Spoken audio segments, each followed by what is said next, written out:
semuanya, saya percaya kalian semua pasti dalam keadaan sehat, bukan?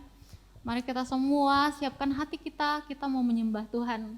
Siapa yang rindu untuk menyembah Tuhan? Coba lambaikan tangan. Ya, mari kita pujikan satu pujian, layaklah segala bangsa.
Sujud kepada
sujud kepadamu,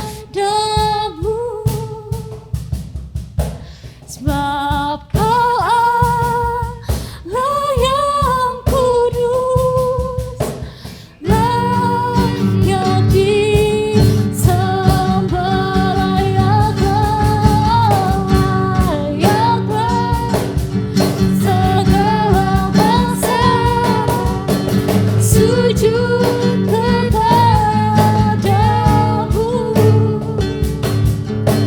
sebab Kau Allah yang kudus, layak disembah.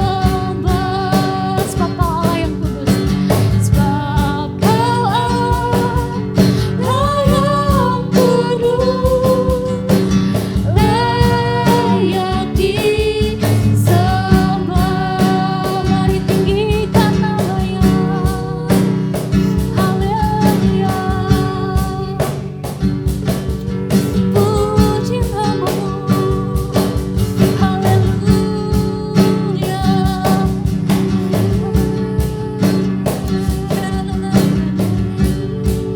Puji nama-Mu, Kau yang layak disembah, Kau yang layak terima pujian, Yesus.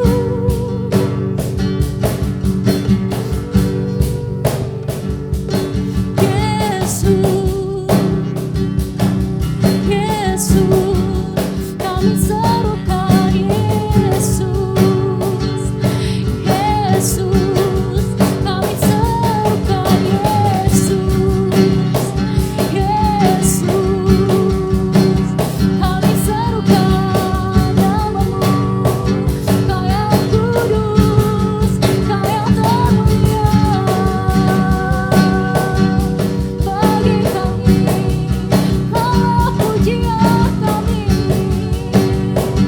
haleluya, haleluya. Ya Kau yang layak disembah, hanya Kau yang layak disembah, hanya Kau yang layak terima pengagungan. Sebab Kau Raja, sebab Kau Raja, haleluya. Karena air, karena air, karena air, karena air,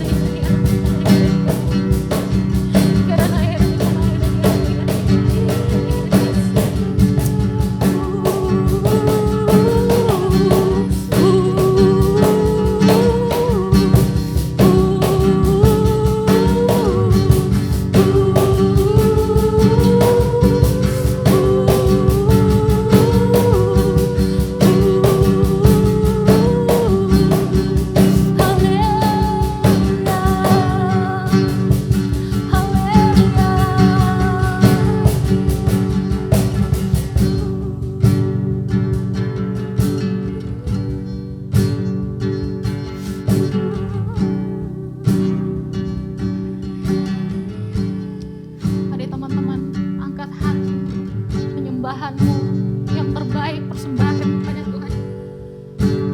Sebab Dia Tuhan yang tetap setia, tidak pernah meninggalkan perbuatan tangan-Nya. Dia Bapa yang baik, Dia Bapa yang setia.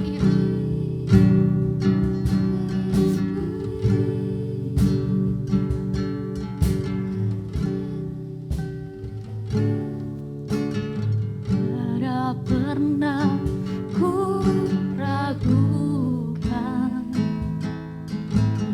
kasih setia-Mu, ya Tuhan. Setiap waktu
sisiku,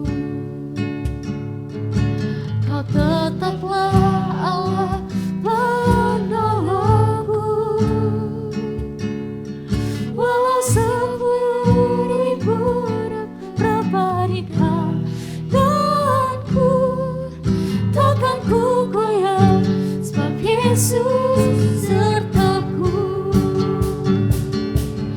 Walau 1000 rebah di sisiku, Kau tetaplah Allah penolongku. Walau 10.000 berbarikan denganku, takkan ku goyah, sebab Yesus sertaku. Takkan ku goyah, takkan ku goyah, sebab Yesus sertaku. Katakan dengan iman, takkan ku goyah, takkan ku goyah, sebab Yesus sertaku.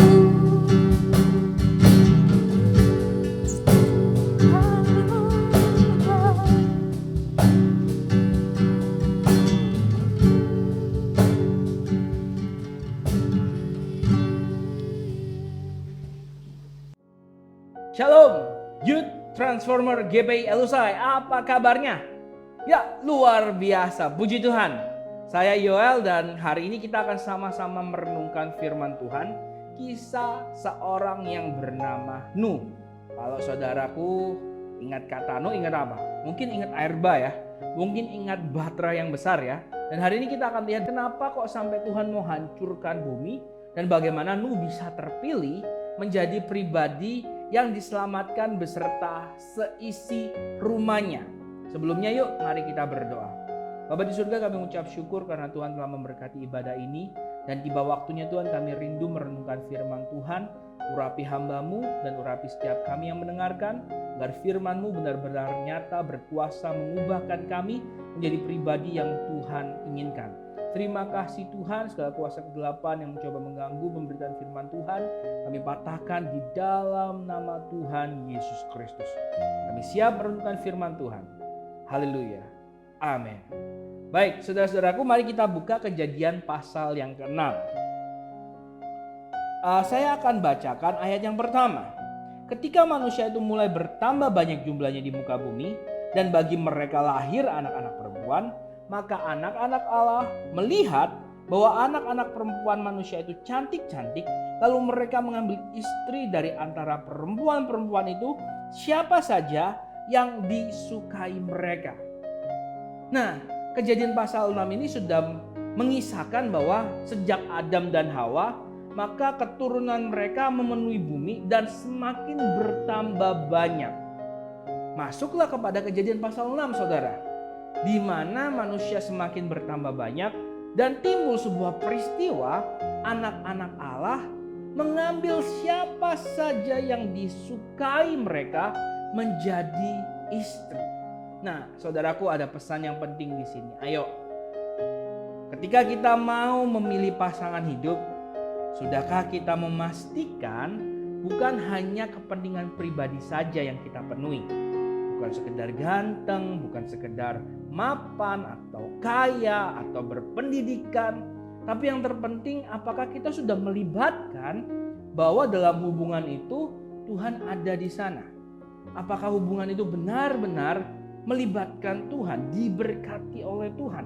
Ayo, ini penting karena salah satu hal yang dikatakan sebagai bentuk kejahatan manusia bertambah yang membuat Tuhan akhirnya mendisiplin manusia karena manusia gak mau lagi libatkan Tuhan dalam menentukan pasangan hidup.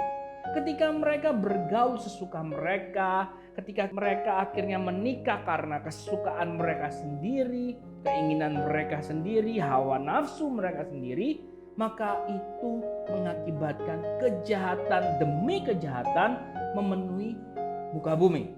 Ayo, kali ini saya ingin kasih sedikit nilai dari kebenaran yang kita baca adalah ayo libatkan Tuhan dalam kita mencari pasangan hidup.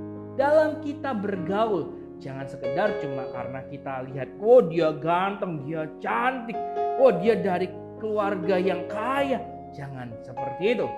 Boleh, itu mungkin adalah yang kesekian, tetapi yang terutama adalah lihat apakah Tuhan berkenan, apakah Tuhan dimuliakan. Kalau itu sudah bisa Anda jawab, Anda pasti tahu Anda akan lanjutkan hubungan itu atau tidak. Oke, itu cuma sekilas saja. Kita lanjutkan. Ayat yang kelima. Ketika dilihat Tuhan bahwa kejahatan manusia besar di bumi dan bahwa segala kecenderungan hatinya selalu membuahkan kejahatan semata-mata, maka menyesallah Tuhan bahwa Ia telah menjadikan manusia di bumi dan hal itu memilukan hatinya. Sebuah kondisi yang sangat sedih sekali, saudara. Bayangkan ketika Anda adalah seorang pencipta, Anda menyaksikan barang yang Anda ciptakan dengan kerja keras semalam suntuk, tidak berfungsi sebagaimana mestinya. Tidak berjalan seperti yang Anda rancangkan. Apakah yang menjadi perasaan Anda? Marah, geram, rasanya pengen dihancurin aja, diulang lagi dari awal. Kira-kira mungkin seperti itulah ketika Tuhan melihat, manusia ini yang seharusnya jadi representasi gambar Allah di bumi, rekan kerja Allah di bumi. Nah kok sekarang hatinya tuh cenderung melahirkan kejahatan demi kejahatan. Dan itu membuat Allah sedih. Dan tahukah saudara, Allah berkehendak untuk memusnahkan. Lihat ayat 7. Berfirmanlah Tuhan, aku akan menghapuskan manusia yang telah kuciptakan itu dari muka bumi, baik manusia maupun hewan, dan binatang-binatang melata dan burung-burung di udara, sebab aku menyesal bahwa aku telah menjadikan mereka. Kalau Anda sebagai seorang pencipta berhak melakukan apapun terhadap karya ciptaan Anda, terlebih Tuhan Sang Maha Pencipta itu. Ketika Tuhan melihat, ini kok gak semestinya seperti ini. Anakku Daniel harusnya jadi anak yang dengar-dengaran, tapi kok hari ini dia gak dengar-dengaran. Misal, bukan Daniel yang sedang record ini ya. Kalau Daniel record ini baik dia ya. Enggak. Misal. Ketika Tuhan lihat pribadi yang Tuhan ciptakan tidak berfungsi, tidak hidup seturut dengan kehendak Tuhan, Tuhan sedih.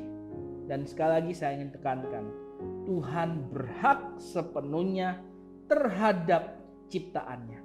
Dia gak peduli dengan perasaan orang, karena dia Sang Pencipta, dia Maha Adil seperti Anda. 100% Anda berhak atas karya ciptaan Anda, maka Tuhan pun 100% berhak melakukan apa saja terhadap karya ciptaannya. Bukan sekedar bumi dan segala isinya, tetapi alam semesta. Segala yang ada, yang pernah kita tahu, Tuhan berhak atasnya. Nah, kali ini ketika Tuhan lihat manusia gak seperti apa yang Ia harapkan, ditambah kecenderungan hatinya terus membuahkan yang jahat, Tuhan berkehendak untuk menghancurkan. Saudara, apa yang menjadi kecenderungan hati kita hari ini? Apa yang menjadi kecenderungan yang lahir dari kehidupan kita hari-hari ini? Dari perkataan kita, dari pikiran kita, dari perasaan kita mungkin. Apa yang cenderung keluar? Apa yang cenderung diproduksi? Lahir dari kehidupan kita. Ayo coba cek. Jangan sampai didapati bahwa hari-hari ini kecenderungan kehidupan kita itu membuat Tuhan sedih, membuat Tuhan menyesal, membuat Tuhan tidak dibahagiakan, tidak dipermuliakan. Mari coba cek saudaraku, apakah dengan setiap waktu yang Tuhan berikan sudah kita gunakan dengan baik, dengan penuh kesadaran dan tanggung jawab untuk upgrade kapasitas kita. Mungkin sedang belajar, mungkin sedang bekerja. Apakah Anda melakukan itu dengan baik? Atau kita masih punya banyak waktu yang kita gunakan untuk hal yang tidak produktif, untuk hal yang tidak memuliakan nama Tuhan, untuk hal-hal yang tidak baik, yang bahkan merugikan orang lain dan diri kita sendiri. Kebiasaan-kebiasaan yang tidak berkenan di hadapan Tuhan. Apakah hari-hari ini itu yang menjadi kecenderungan yang kita lakukan? Mari saudaraku, renungan firman Tuhan hari ini kiranya membantu kita untuk merefleksikan ini dalam kehidupan kita. Dan demi kasih Kristus, kita diingatkan hari ini, ayo rubah. Ayo rubah. Tuhan berdaulat atas hidupmu dan karenanya Tuhan mau kita semua hidup sesuai dengan kehendak Tuhan, bukan kehendak pribadi kita saja. Yuk kita lanjutkan. Ketika Tuhan mau menghancurkan bumi, ada sebuah hal yang menarik. Kejadian pasal 6 ayat 8 berkata seperti ini. Tetapi Nuh mendapat kasih karunia di mata Tuhan. Wow, dari banyak manusia yang ada, muncul seorang yang bernama Nuh dan dikatakan dia berbeda. Dia mendapatkan kasih karunia di mata Tuhan. Nah, siapa sih Nuh? Ayat 9 dari pasal ini menceritakan, inilah riwayat Nuh. Mari kita pelajari sama-sama. Nuh adalah apa? Seorang yang benar dan tidak bercela di antara orang-orang sezamannya. Dan ada informasi tambahan. Dan Nuh itu hidup apa? Bergaul dengan Allah. Wow, luar biasa saudara. Muncul seorang pribadi yang bernama Nuh. Ayat 8 dikatakan Nuh ini dapat kasih karunia di mata Tuhan.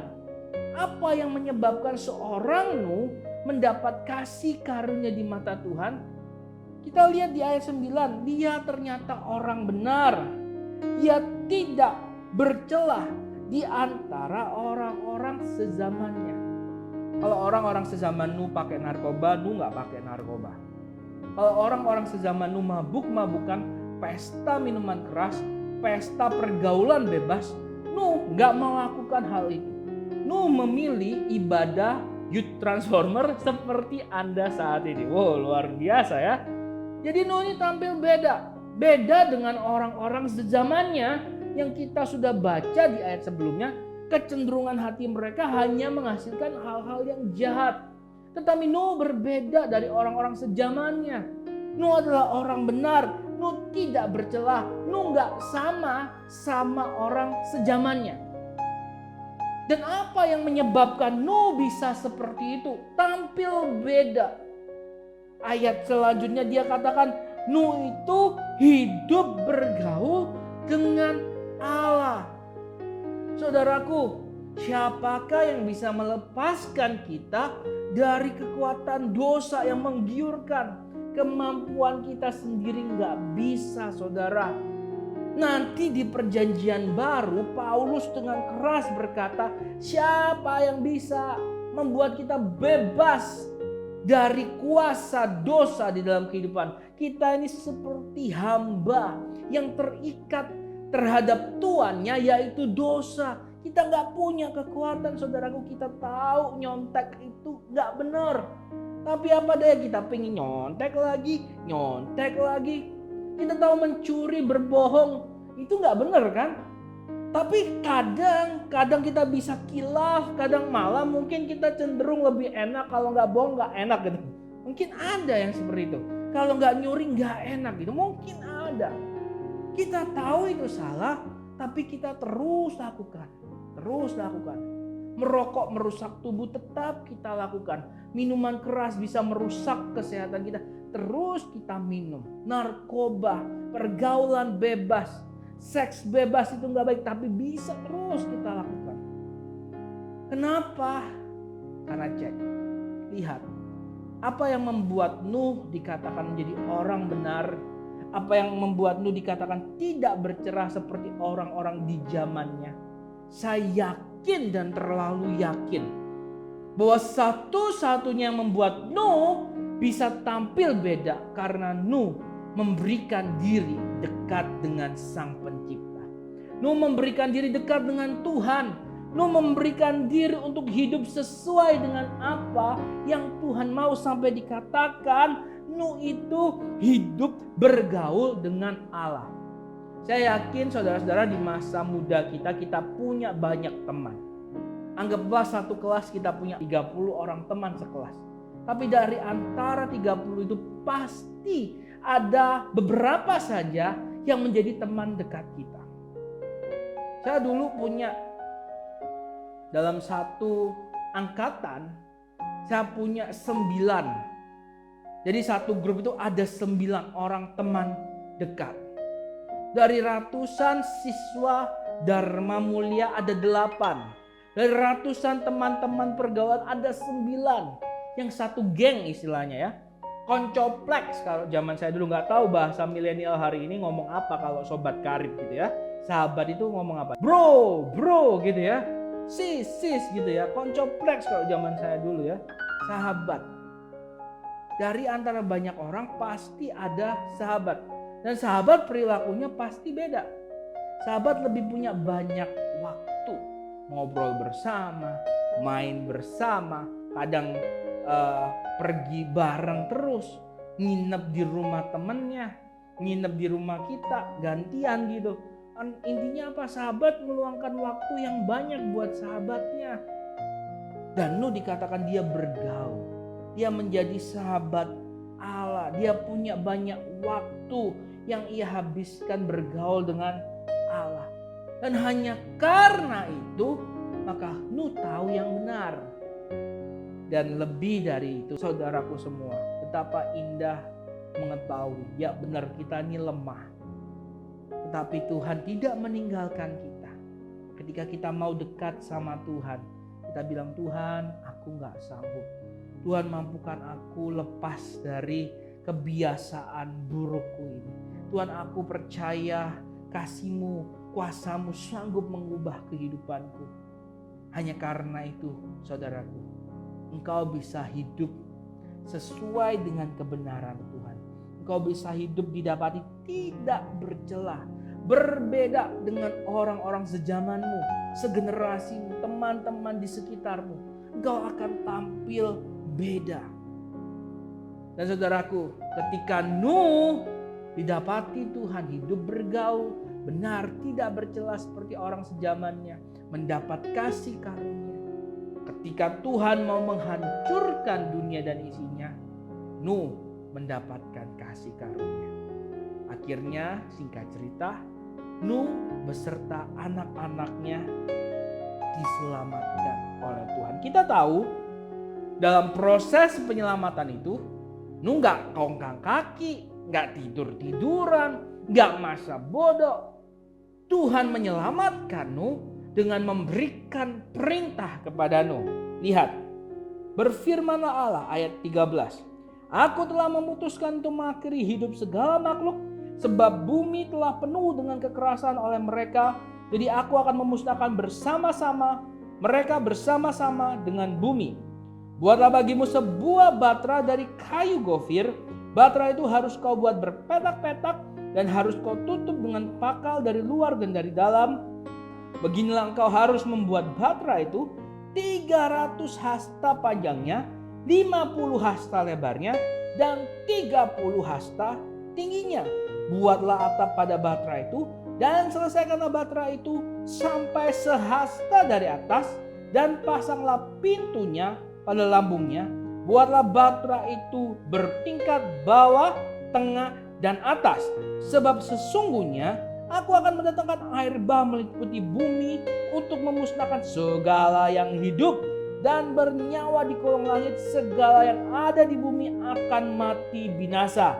Lihat ayat 18. Tetapi dengan engkau aku akan mengadakan perjanjianku dan engkau akan masuk ke dalam batra itu. Engkau bersama-sama dengan anak-anakmu dan istri-istrimu dan istri anak-anakmu. Dan dari segala yang hidup, dari segala makhluk Dari semuanya haruslah engkau bawa satu pasang ke dalam batra itu, supaya terpelihara hidupnya bersama-sama dengan engkau. Jantan dan betina harus kau bawa. Jadi saudara dengar, ketika Tuhan mau menyelamatkanmu, maka dari seorang yang didapati bergaul karib dengan Tuhan ini, hidup benar, hidup tanpa celah. Bukan hanya Nuh yang selamat, tetapi seisi rumahnya, anak-anaknya, istrinya, istri dari anak-anaknya diselamatkan oleh Tuhan. Dan bukan hanya itu, hewan-hewan juga diselamatkan. Saya ingin kasih sebuah kata yang singkat. Dari Nuh maka kehidupan itu memiliki kelanjutan. Dari Nuh ada masa depan, sebuah kehidupan yang terus berlanjut. Ingat, Tuhan ingin memusnahkan semua kehidupan di bumi pada awalnya. Butuh orang yang bergaul dengan baik, bergaul karib dengan Tuhan, yang bisa melanjutkan misi mulia Tuhan di bumi. Dan hanya orang yang bergaul karib dengan Tuhan yang akan terus melanjutkan karya agung Tuhan di muka bumi. Dan saya mendorong setiap saudara-saudara yang sedang melihat, yang sedang merenungkan firman Tuhan ini bersama, ayo miliki kerinduan itu. Katakan, Tuhan, aku mau dari kehidupanku, keluargaku diselamatkan. Dari kehidupanku seisi rumahku diselamatkan. Dari kehidupanku banyak orang diselamatkan. Dari kehidupanku karya agung dan mulia yang Tuhan miliki terlaksana. Miliki kerinduan itu saudara. Karena di sini jelas seorang Nuh memberikan kita pelajaran. Cuma butuh satu orang. Dan hanya orang yang bergaul dengan Tuhan yang akan terus mendapatkan isi hati Tuhan. Yang akan terus di dalam kehidupannya karya agung Tuhan itu dinyatakan. Lihat, Nuh gak santai-santai. Saya dorong setiap kita, anak-anak muda kita ini adalah generasi penerus. Ayo semangat. Ini adalah prime time kita. Waktu-waktu terbaik di dalam kehidupan kita. Berkaryalah sebaik mungkin untuk nama Tuhan. Persiapkan dirimu sebaik mungkin untuk karya Tuhan yang luar biasa nyata di dalam kehidupanmu. Mungkin kau seorang pelajar, belajarlah dengan baik. Kau yang sudah bekerja, bekerjalah dengan baik. Kita tidak pernah tahu Tuhan akan bawa kita ke tahap-tahap apa dalam kehidupan kita. Tetapi yang saya tahu, ketika kita bergaul dengan Tuhan, kita mempersiapkan diri dengan baik. Tuhan memberikan perintah, Nuh itu banyak. Buatnya seperti ini, buatnya seperti itu. Dan Nuh gak bilang, aduh rempong banget sih Tuhan. Aduh Tuhan, kau kan cukup bilang, maka jadi semuanya gitu kan. Harusnya gitu kan. Enggak, Nuh gak berdalih. Nuh gak malas-malasan. Ayat terakhir dari pasal ini mari kita baca bersama saudara. Dengan semua pesan Tuhan yang detail dan saya katakan boleh dibilang itu cukup ribet. Apa yang dikatakan ayat 22 kita baca bersama. 1, 2, 3. Lalu Nuh melakukan semuanya itu tepat. Sekali lagi. Lalu Nuh melakukan semuanya itu apa? Tepat. Tepat seperti apa? Tepat seperti yang diperintahkan Allah kepadanya, demikian dilakukannya. Jadi kalau Tuhan minta tingkapnya ada tingkap bawah, tengah, atas, Nuh walaupun berat, walaupun penuh tenaga, penuh usaha, capek semalam-malaman, dia dengan tepat dikatakan membuat tingkap bawah, tengah, dan atas seperti yang diperintahkan Allah kepadanya. Lihat, kalau kita baca di bagian awal dari pasal 6 ayat 1, 2, 3 berkata manusia itu kejahatan timbul itu mulai dari apa? Melakukan semuanya sesuai dengan apa yang diinginkan hati. Karena dari situ hatinya terus produksi yang jahat. Semakin hatinya diturutin, semakin lupa Tuhan, semakin yang jahat diproduksi. Semakin ngikutin keinginan hati, semakin lupa Tuhan, semakin yang jahat terus diproduksi. Tetapi orang yang bergaul karib dengan Tuhan, gak lagi dengerin kata hatinya sendiri, tetapi dia melakukan tepat seperti yang Tuhannya perintahkan. Wow, kalau Anda Bapak Ibu, saudaraku semua mau melihat karya Tuhan yang besar nyata di dalam kehidupanmu, ada karya penyelamatan Tuhan yang besar nyata dalam kehidupanmu, bergaul karib dengan Tuhan, lakukan tepat seperti yang Tuhan perintahkan. Saya tahu, saya yakin lewat kehidupan Anda yang mau bergaul karib dengan Tuhan, yang mau melakukan tepat seperti yang Tuhan perintahkan, ada pemulihan dalam kehidupanmu. Hari ini engkau mungkin bisa bilang, aku orang sederhana, keluargaku sederhana. Tapi bukankah banyak kesaksian yang berkata dari orang sederhana yang bergaul dengan Tuhan, yang melakukan tepat seperti yang Tuhan perintahkan, Tuhan berkati kehidupannya. Mungkin ada yang berkata, Kak, aku dari broken home. Tapi bukankah banyak kesaksian anak dari keluarga broken home ketika bergaul karib dengan Tuhan, ketika mereka mau melakukan tepat seperti yang Tuhan katakan, masa depannya dipulihkan, bahkan keluarganya dipulihkan. Saudaraku, jangan sia-siakan masa mudamu. Mari, ini adalah prime time kita. Kita mau mempersembahkan untuk Tuhan. Miliki kerinduan untuk kenal Tuhan lebih baik lagi. Miliki kerinduan kasih Tuhan waktu lebih baik lagi. Dan miliki kerinduan melakukan apa yang Tuhan mau lebih baik, dan lebih baik lagi. Ketika kita punya kerinduan itu, ketika kita melakukan dengan setulus hati kita, Tuhan memberikan kasih karunia-Nya. Dan kau akan diangkat Tuhan membawa keselamatan, bukan hanya untuk dirimu, keluargamu, tetapi banyak orang yang Tuhan percayakan ada di sekitar. Jangan sia-siakan masa mudamu, bergaul dengan Tuhan, lakukan tepat seperti apa yang Tuhan perintahkan. Tuhan berkati kita semua. Mari kita berdoa. Bapa di surga, hamba berdoa kiranya Roh Kudus yang memateraikan firman Tuhan ini di dalam kehidupan setiap kami yang mendengarkan, kami yang anak-anak mudamu ini Tuhan, biarlah Roh Kudus yang mendorong kami untuk memiliki kerinduan lebih bergaul karib dengan Tuhan, lebih mengenal Tuhan. Dan Roh Kudus yang mendorong kami untuk rindu melakukan apapun tepat seperti yang Tuhan perintahkan. Karena Tuhan, hamba berdoa bagi saudara-saudara hamba yang mendengarkan renungan firman ini. Tuhan, Kau yang bekerja secara pribadi, Kau yang memberikan kesadaran bahwa masa muda mereka adalah masa-masa terbaik yang bisa mereka persembahkan sebagai persembahan terbaik bagimu Tuhan.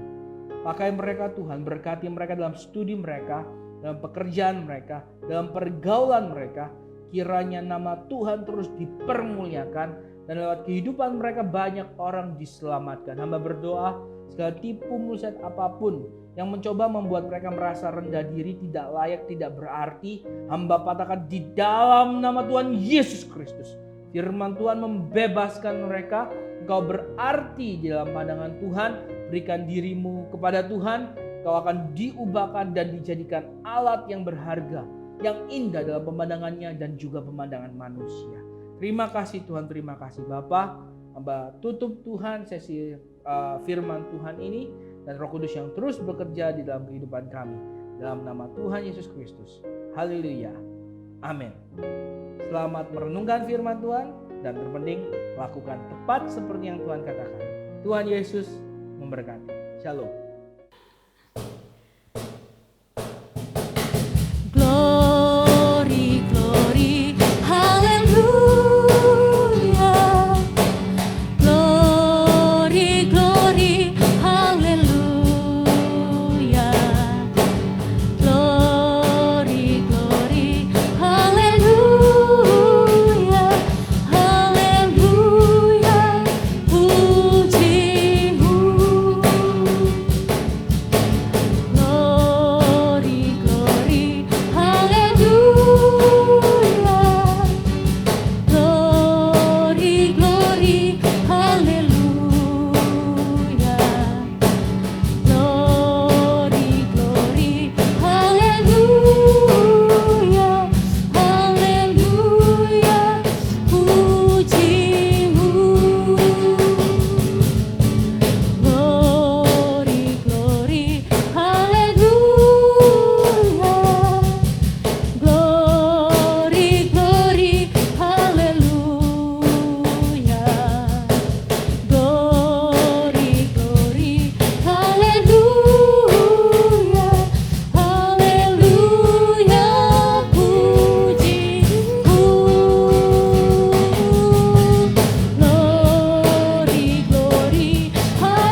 mendengarkan ibadah online kita hari ini. Sampai jumpa di ibadah online berikutnya. Tuhan Yesus memberkati dan jangan lupa ikut komsel ya guys. See you.